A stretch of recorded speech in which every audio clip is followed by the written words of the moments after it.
Hello friends, कैसे हैं आप लोग यार। उम्मीद करता हूँ बहुत अच्छे होंगे।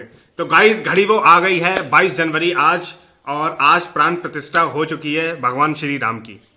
तो ये मैंने वीडियो ये बनाई है।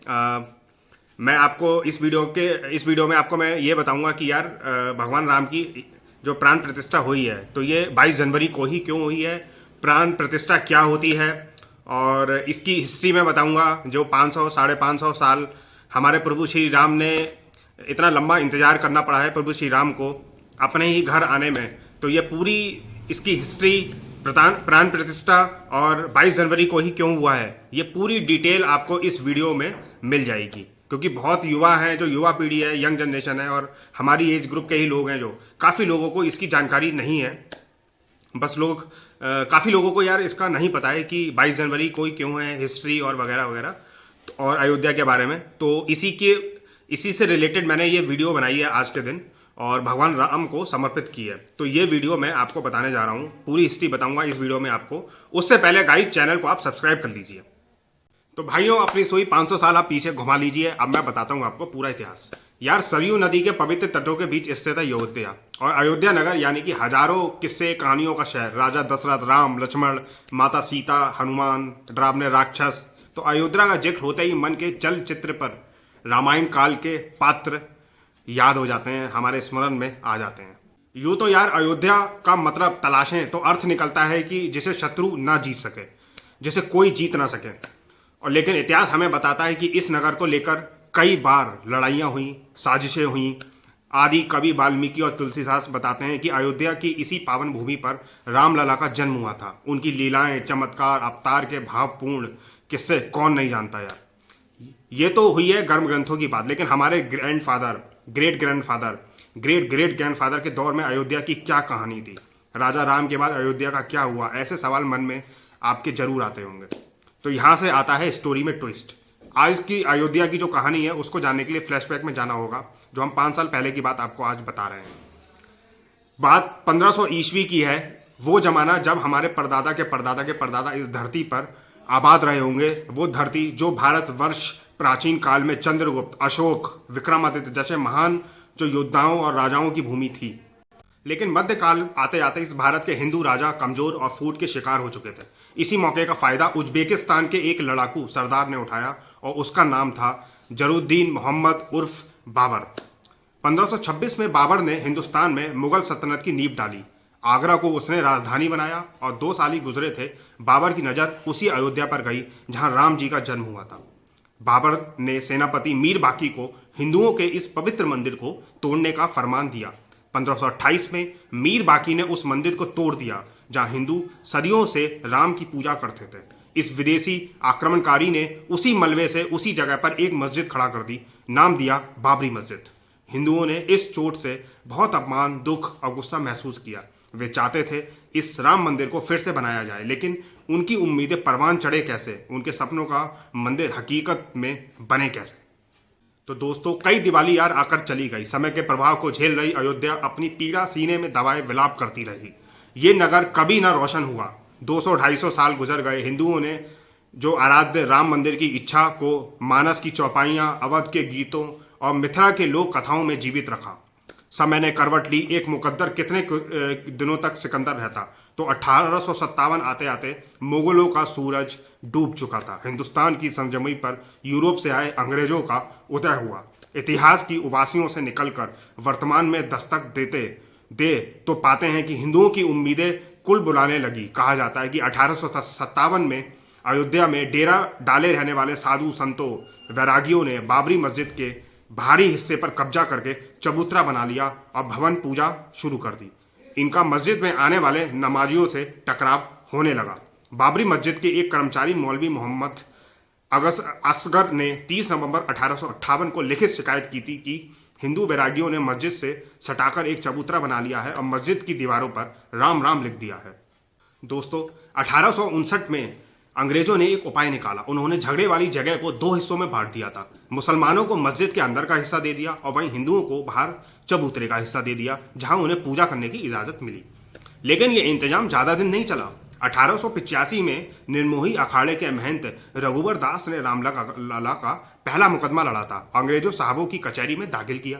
उस समय अंग्रेजों का जमाना था तो अंग्रेज कचहरी में हुआ करते थे। तो अपनी अर्जी में उन्होंने 17 बाय 21 फीट लंबे चौड़े चबूतरे को जन्म स्थान बताया और वहीं पर मंदिर बनाने की अनुमति मांग ली। तो उन्होंने दलील दी कि मंदिर जरूरी है ताकि पुजारी और भगवान दोनों धूप, सर्दी और बारिश से बच सकें। लेकिन इस फरियाद पर कोई सुनवाई नहीं हुई। अंग्रेज जो तो पहले ही हिंदू मुसलमानों के बीच बैलेंस बनाकर अपना साम्राज्य मजबूत कर रहे थे। उन्हें कौन सा यहाँ इंसाफ करने थोड़ी आए थे यार, यहाँ पे इस देश को लूटने आए थे वो लोग यहाँ। आखिरकार 1947 में देश हमारा आज़ाद हुआ, स्वतंत्र हुआ। इसी के साथ ही हिंदुओं के मन में यार एक इच्छा और हो गई, मतलब एक उनकी जो इच्छा दबी हुई थी वो बाहर आने लगी। उनके मन में राम लहर एक बार फिर से हिलौर मारने लगी। अयोध्या के संत वैरागी आजाद देश में रामलला का मंदिर भी देखना चाहते थे। तो मौका देखकर हिंदुओं ने चबूतरे पर फिर से मंदिर निर्माण करना चाहा, लेकिन फैजाबाद के सिटी मजिस्ट्रेट शफी ने इसे कोशिश को खारिज कर दिया। मामला ठंडा पड़ा, लेकिन हिंदुओं का टकराव जारी रहा। दोस्तों, एक साल और गुजर गया। आज़ादी के बाद भारत सेटल हो रहा था। 1950 में भारत का संविधान अमल में आया और नए कायदे कानून से देश चलने लगा। इसी बीच अयोध्या में एक रात ऐसा वाकया हुआ जिसने हिंदू और मुसलमानों को दोनों साइकी में उथल पुथल मचा दिया। रामलला प्रकट हुए और राम आए हैं। 23 दिसंबर 1949 की सुबह अयोध्या के आसपास से ये कानाफूसी आम होने लगी। कुछ ही घंटों में ये बात जंगल की आग की तरह फैल गई। पिछली रात विवादित मस्जिद के ठीक नीचे रामलला प्रकट हुए हैं। ये बात फैलने लगी धीरे धीरे और देखते ही देखते पूरी फैल चुकी थी और मस्जिद के बाहर हजारों हिंदुओं की भीड़ जमा हो गई। आखिर ये क्या था? जितनी मुंह उतनी बातें। कहा जाता है कि 22-23 दिसंबर की रात अभय रामदास राम के एक साधु और उनके कुछ साथियों ने मस्जिद की दीवार फांदकर भगवान राम, जानकी और लक्ष्मण की प्रतिमाएं मस्जिद के अंदर रख दी और यह बात फैला दी कि राम जी प्रकट होकर अपने जन्म स्थान पर विराजमान हो गए हैं। दोस्तों, किस्सा तो यार यह भी है कि अभय रामदास की इस योजना को फैजाबाद कलेक्टर के नायब भी आशीर्वाद प्राप्त था। वो वहां के कलेक्टर हुआ करते थे उस जमाने में। और आखिर अगले दिन उन्होंने मूर्तियां क्यों नहीं हटवाई, यह भी एक सोचने वाली बात है। वे तो अपने सीनियरों का गुस्सा भी झेल गए। बाद में नायर साहब ने इस मस्जिद को विवादित मानकर इस पर ताला भी लगवा दिया था। रिटायरमेंट के बाद नायर साहब की अफसरसरी चली गई तो वे जनसंघ के टिकट पर चुनाव जीतकर संसद भी पहुंच गए। तो फिर आया साल 1950 और इस साल 2 मुकदमे दायर हुए। एक मुकदमा गोपाल सिंह विशारद का था और दूसरा था महंत रामचंद्र परमहंस का। कहा जाता है कि मस्जिद में मूर्तियां रखने वालों में हिंदू महासभा के नगर अध्यक्ष रामचंद्र परमहंस भी थे और इन्होंने दर्शन पूजा पर रोक न लगाने और विवादित ढांचे से मूर्तियों को न हटाने की मांग की। 1951 में निर्मोही अखाड़े ने तीसरा मुकदमा दायर किया और ये तीनों केस हिंदू पक्ष के थे। दोस्तों, 10 साल बाद यार 1961 में मुस्लिम पक्ष की ओर से सुन्नी वक्फ बोर्ड और स्थानीय मुसलमानों की ओर से मुकदमा दायर हुआ। विवादित जगह की पेंशन की मांग की, बल्कि आसपास के कब्रिस्तानों पर भी उन्होंने अपना दावा किया। अब जिला कोर्ट में इन चारों मामले की एक साथ सुनवाई होगी। तो हिंदू पक्ष की ओर रामचंद्र परमहंस अहम पक्षकार थे, तो मुसलमानों के पैरोकार थे हाशिम अंसारी। इंसानियत के अफसाने बड़े कमाल के होते हैं यार।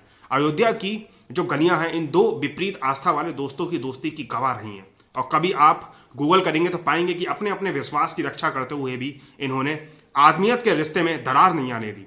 ऐसे मौके आए जब दोनों एक ही रिक्शे, एक ही तांगे में बैठकर हंसते बतियाते, पैरवी करने अदालत पहुंचते। बेतकुल्फी ऐसी रहती कि दोनों साथ बैठकर ताश खेलते और चाय पीते। तो दोस्तों, मुकदमा चलता रहा, माहौल बदलता रहा। 60 की दहाई 80 में आ गई। नया हिंदुस्तान आ ही रहा था। भारत पाकिस्तान युद्ध, इन इमरजेंसी, बीजेपी का गठन, संघ की सक्रियता, इंदिरा गांधी की हत्या, देश में बड़े बड़े कांड हुए। हाशिम अंसारी और बाबा परमहंस सालों साल चप्पलें चटकाते रहे और कुछ किरदार अपनी सियासत चमकाते रहे। 1980 में इंदिरा गांधी की सत्ता में प्रचंड वापसी हुई। इसी साल बीजेपी बनी तो संघ ने हिंदुओं की गोलबंदी का प्लान बनाया। 84 आते आते इसका खाका तैयार हो चुका था। संघ की नज़र हिंदुओं के 3 आराध्य राम, कृष्ण और शिव पर गई। संयोग से इससे जुड़े तीनों आराधना स्थल अयोध्या, मथुरा, काशी मुसलमानों के साथ कलेश की वजह भी थे।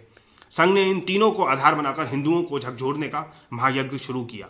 7-8 अप्रैल 1984 को दिल्ली के विज्ञान भवन में धर्म संसद बुलाई गई। यहाँ तीनों स्थिति की मुक्ति का प्रस्ताव पारित हुआ और बीजेपी नेता लाल आडवाणी की रथ यात्रा से आप परिचित भी हैं और कई लोग नहीं परिचित होंगे। तो लेकिन क्या आप 1984 रथ यात्रा भी जानते हैं? क्योंकि 1984 में राम जन्मभूमि आंदोलन से जुड़े लोगों ने जनकपुर से एक रथ यात्रा निकाली। इस यात्रा में राम और जानकी की प्रतिमाओं को कैद में दिखाया गया। पहली बार अयोध्या की कहानी लोगों ने आंखों से देखी। इस लाचारी में देख हिंदू समुदाय में आक्रोश पनपा।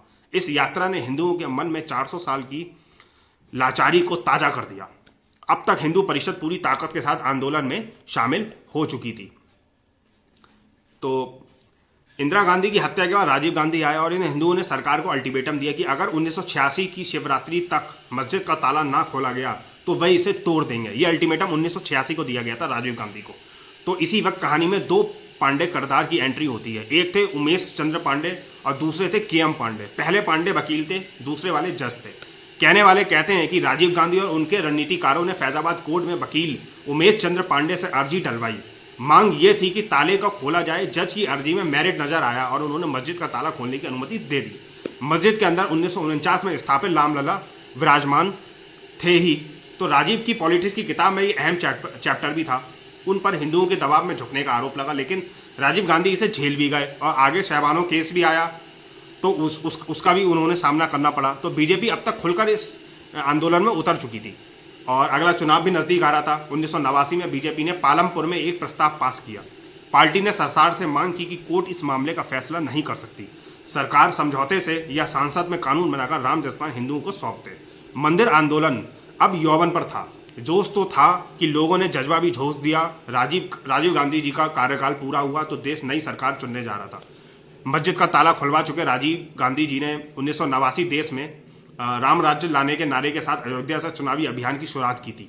तो इसी बैकग्राउंड में पहली बार अयोध्या में शिलान्यास हुआ। उत्तर प्रदेश की कांग्रेस सरकार ने यह कहकर शिलान्यास की अनुमति दी कि वो जगह विवादित क्षेत्र से बाहर है। तो आखिरकार मस्जिद से 200 फीट की दूरी पर वीएचपी ने मतलब हिंदू विश्व परिषद ने शिलान्यास किया, लेकिन मुस्लिम समुदाय के तीखे विरोध के कारण यहाँ निर्माण कार्य नहीं हो सका। तब विश्व हिंदू परिषद के अशोक सिंघल इस मूवमेंट को लीड कर रहे थे।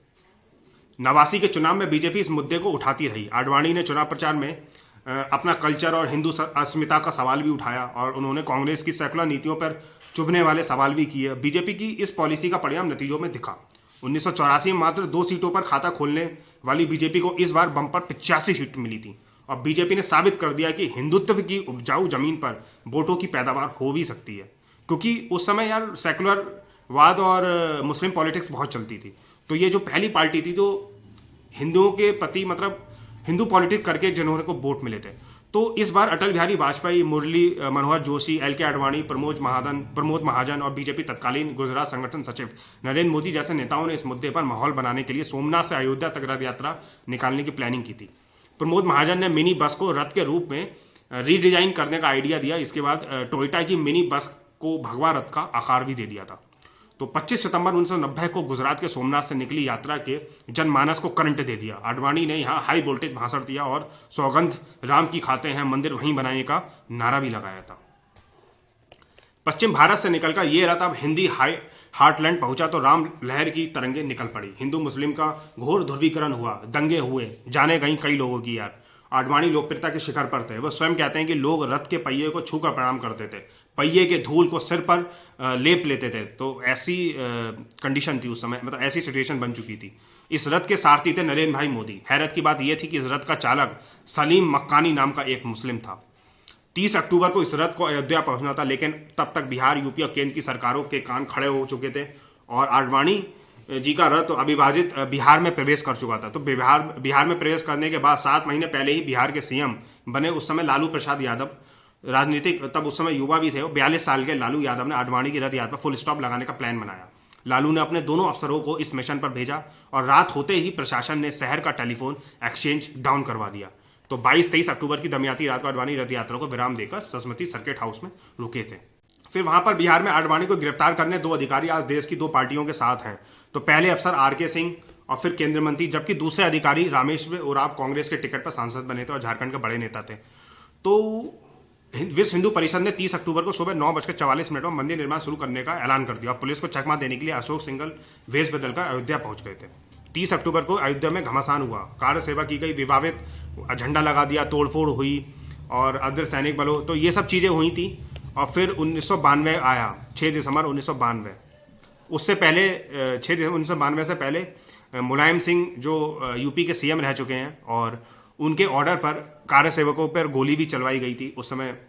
तो उस समय गोली चली थी और कई कार्य सेवक मारे गए थे, उनके जान गंवा दी थी, शहीद हो गए थे।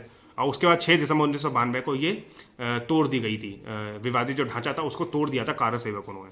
उसके बाद फिर करीब 30 साल ये केस चलता रहा और सुप्रीम कोर्ट केस पहुंच चुका था, केस चलता रहा। और फिर 2019 में ये कोर्ट पक्ष ने राम मंदिर बनाने का ये जो पक्ष था हिंदुओं के पक्ष में दे दिया और मुस्लिम समाज को 5 एकड़ जमीन अयोध्या में ही उससे कुछ ही दूरी पर दे दी गई थी, ताकि दोनों के बीच एक बैलेंस बना रहे और मतलब दोनों के बीच थोड़ी कोई मतभेद ना हो। तो इसलिए हिंदू को रामलला की जो ज़मीन है वो दे दी गई और मुस्लिम को अलग से 5 एकड़ ज़मीन दे दी गई थी। उसके बाद आपको पता ही है यार, 5 अगस्त 2020 को वो पल आया जब नरेंद्र मोदी प्रधानमंत्री थे, तो उन्होंने कोरोना की पाबंदियों के दौरान ही राम मंदिर निर्माण के लिए भूमि पूजन वहीं पर कर दिया था। और अब आज 22 जनवरी को भव्य मंदिर में रामलला की प्राण प्रतिष्ठा भी हो चुकी है। काफ़ी लोग, आपने देखा होगा, काफ़ी लोग आए हैं, बॉलीवुड सेलिब्रिटीज़, पॉलिटिशियंस, क्रिकेटर्स और माने जाने वाले लोग, काफ़ी लोग यहाँ पर आए हैं देखने। और मुझे आशा है कि जल्द ही बाकी लोग भी रामलला के दर्शन कर पाएंगे। प्राण प्रतिष्ठा जो होती है यार दोस्तों, वो मंत्र और पूजा के दौरान इंसान उस मूर्ति में ईश्वर को देखने लगता है, तो उसका विश्वास उस मूर्ति के समक्ष ले जाता है और वो उससे हर बात निसंकोच कहने लगता है और वो पूरी श्रद्धा के साथ उस मूर्ति की पूजा करने लगता है। आपको बता दें कि इस वक्त अयोध्या को एक दुल्हन की तरह सजाया जा रहा है।